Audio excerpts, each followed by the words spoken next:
Hello friend, welcome to the session of wellness wonder and learning. आज हम बात करेंगे भारत की वायु शक्ति की असली ताकत के बारे में। हिडन फैक्ट्स हैं ये। भारत की वायुसेना के दो घातक लड़ाकू विमान रूसी तकनीक से लैस सुखोई Su-30 MKI और फ्रांसीसी डिजाइन वाला डेसॉल्ट राफेल, ये दोनों विमान न केवल भारत की सुरक्षा का आधार है बल्कि दुनिया के सबसे उन्नत मल्टी रोल फाइटर जेट्स में गिने जाते हैं। तो चलिए जानते हैं इन दोनों की क्षमताएं क्या है, किसका पलड़ा भारी है और फ्रांस भारत को पूरा सॉफ्टवेयर एक्सेस क्यों नहीं देता है। Su-30 MKI भारत रूस की साझेदारी का परिणाम है। इसका निर्माण रूस की सुखोई कंपनी द्वारा किया गया है, इसका डिजाइन दिया गया है और भारत की HAL कंपनी द्वारा इसका उत्पादन किया गया है। यह दोहरे इंजन 2 सीटों वाला विमान है जिसे हर मौसम में उड़ान और युद्ध के लिए डिजाइन किया गया है। थ्रस्ट वेक्टरिंग नोजल्स के कारण यह अत्यधिक मैन्यूवर करने में सक्षम है। कलाबाजी यानी हवा में कलाबाजियों का यह बादशाह से कर सकते हैं। और अववास से लिंक ब्रह्मोस जैसी मिसाइलों की क्षमता और भारतीय और फ्रांसीसी और इजरायली तकनीकों का संयोजन इसे बहु भूमिकाओं वाला घातक हथियार बनाता है। भारत में वायुसेना में इसकी कुल संख्या लगभग 260 है जो भारतीय वायुसेना की सेवा में रत है। उसके बाद हम बात करते हैं राफेल की, फ्रांस का एलिगेंट परफॉर्मर। इसका निर्माण डेसॉल्ट एविएशन फ्रांस द्वारा किया गया है।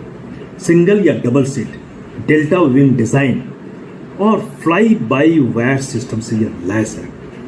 अत्याधुनिक रडार, सेंसर फ्यूजन टेक्नोलॉजी और स्पेक्ट्रा इलेक्ट्रॉनिक वॉरफेयर सिस्टम्स इसे अदृश्य बनाने में, इनविजिबल बनाने में मदद करता है।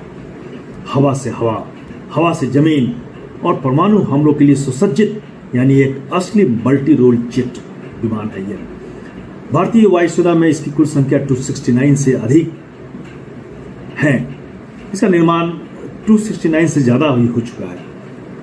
भारत ने अभी जो है पाकिस्तान के लड़ाई के समय ही, क्योंकि पाकिस्तान जो अभी लड़ाई चल रही थी उसी समय ही 26 नए राफेल एम विमानों को ऑर्डर दिया है जो कि नौसेना के लिए होंगे।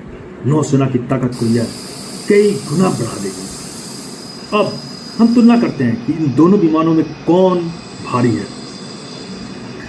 हम बात करते हैं सुखोई Su-30 MKI की। इसका जनरेशन 4++ है जबकि डेसॉल्ट राफेल का जनरेशन 4.5 है।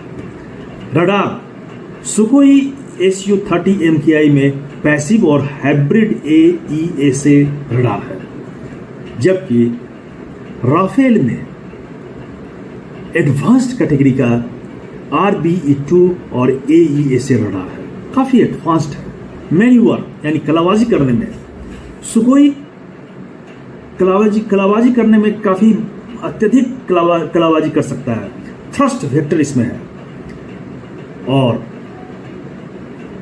राफेल जो है उच्च कैटेगरी का मैन्यूवर कर सकता है बट Su-30 MKI से कम मैन्यूवर ये करता है, कलाबाजी कम करता है ये। अब हम इलेक्ट्रॉनिक वार की बात करेंगे। सुखोई Su-30 MKI मध्यम स्तर का इलेक्ट्रॉनिक वार कर सकता है जबकि डेसॉल्ट राफेल स्पेक्ट्रा अत्याधुनिक कैटेगरी का इलेक्ट्रॉनिक वार करने में सक्षम है। भारतीय एकीकरण, सुखोई Su-30 MKI अधिक है यानी भारतीय सिस्टम इसमें लगे हुए हैं, कस्टमाइज किया गया भारत की जरूरत के अनुसार। जबकि डेसॉल्ट राफेल सीमित है, सॉफ्टवेयर एक्सेस नहीं होने के कारण इसमें भारतीय सिस्टम्स लगाना संभव ही नहीं है। ब्रह्मोस क्षमता, सुखोई Su-30 MKI ब्रह्मोस से लैस है। भारतीय ब्रह्मोस इसमें सुसज्जित है जबकि डेसॉल्ट राफेल में यह संभव नहीं है क्योंकンहमें एक्सेस नहीं है, इसकी कोड, सोर्स कोड एक्सेस नहीं है।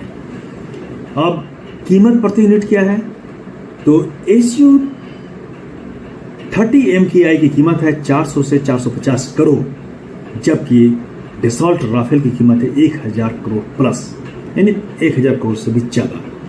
अब बड़ा सवाल, राफेल का सॉफ्टवेयर भारत को क्यों नहीं मिला? राफेल में जो सबसे बड़ी चुनौती है वो है कंट्रोल की कमी। इसे कंट्रोल नहीं कर सकते हम, सॉवरेन कंट्रोल असंभव है इसमें। फ्रांस भारत को फुल सॉफ्टवेयर एक्सेस नहीं दिया। आईपी प्रोटेक्शन फ्रांस अपने रडार, एवियोनिक्स और इलेक्ट्रॉनिक वॉरफेयर सॉफ्टवेयर को सार्वजनिक नहीं करता है। भारत केवल सीमित कार्यों के लिए इसका एक्सेस पाता है। कस्टमाइजेशन पर रोक है इसमें। भारत चाहकर भी इसमें देशी मिसाइलें अपने युद्ध नीति के अनुसार इसमें बदलाव नहीं कर सकता है, जबकि फ्रांसीसी कंपनियां इसकी अनुमति नहीं देती हैं, और जब अनुमति देगी तभी इसे कस्टमाइज किया जा सकता है। सोर्स कोड, सॉफ्टवेयर का सोर्स कोड फ्रांस के पास है, जिससे भारत उसमें कोई संशोधन, मॉडिफिकेशन नहीं कर सकता है और अपने सिस्टम्स को इसमें इंस्टॉल नहीं कर सकता है। कमांड एंड कंट्रोल सिस्टम फ्रांसीसी सर्वर से नियंत्रित होते हैं, जिससे स्वतंत्र निर्णय लेने में भारत को दिक्कत होती है।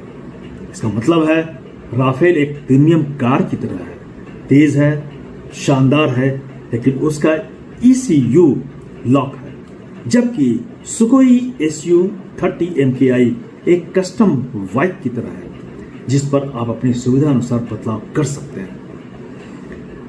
राफेल भले ही तकनीकी रूप से बेहद उन्नत है, लेकिन इसमें भारत की रणनीतिक स्वतंत्रता सीमित है, जबकि Su-30 MKI को भारत ने अपने हिसाब से मॉडिफाई किया है। ब्रह्मोस जैसी मिसाइलें, DRDO रडार और भारतीय एवियोनिक्स से लैस यह पूरी तरह से सुसज्जित है।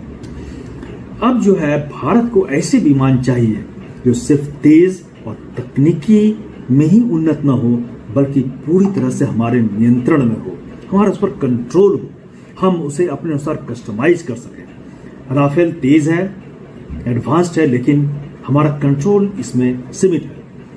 Su-30 MKI थोड़ा पुराना है, लेकिन पूरी तरह से भारतीय आवश्यकताओं के अनुसार इसे ढाला गया है। इसलिए जब हम बेहतर कौन है पर सवाल पूछते हैं तो जवाब जरूरतों पर निर्भर करता है। यदि आपका लक्ष्य है स्वतंत्रता, आत्मनिर्भरता और स्वदेशी मिसालों का एकीकरण, तो Su-30 MKI सटीक है, इसमें आगे आएगा। लेकिन यदि मिशन है स्ट्राइक एंड फिनिश बिना ज्यादा तकनीकी छेड़छाड़ के, तो राफेल की चमक ज्यादा है।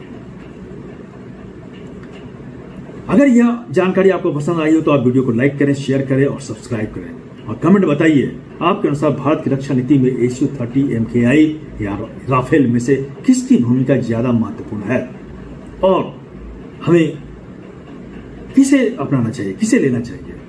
जय हिंद, वंदे मातरम। धन्यवाद।